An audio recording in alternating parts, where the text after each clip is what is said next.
If just Hold on, I think we is. Thank you, sir.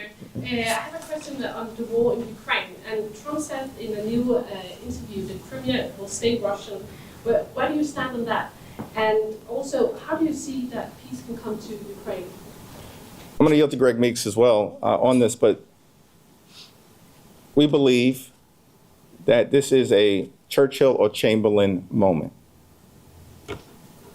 You cannot appease an aggressor like Vladimir Putin, as the world found out in the 1930s.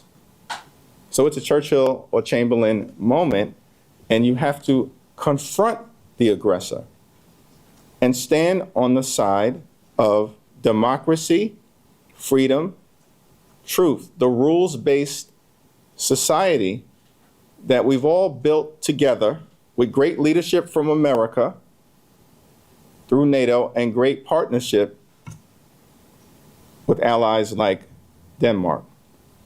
And so the stakes are very high in terms of the outcome of the war in Ukraine.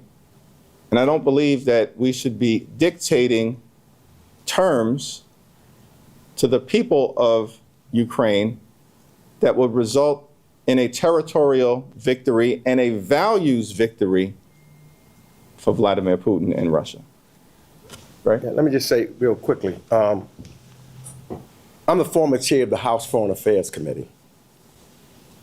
And we led a delegation, the first delegation, into Ukraine and Poland after the Russian invasion, the last delegation to go in before the Russian invasion. And to this picture of the greatness and the determination of the Ukrainian people, when we were there each time, they, under great duress, stated that under no circumstances would they allow Vladimir Putin to take them over. That they said to us, just give us what we need. We will fight.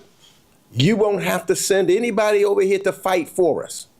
Give us what we need. Russia was this big military, etc. We're now close to year 3.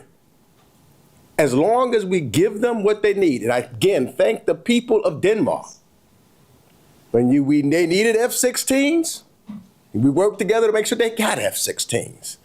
When you look at what Denmark has done with its budget, its commitment to Ukraine, and when you look at what the European countries have done with Ukraine, and what the United States has, and when you talk to the Congress, I believe the United States will ultimately stand up and make sure that it's the Ukrainian people and its president, Zelensky, that will determine the terms of a peace agreement, not Vladimir Putin.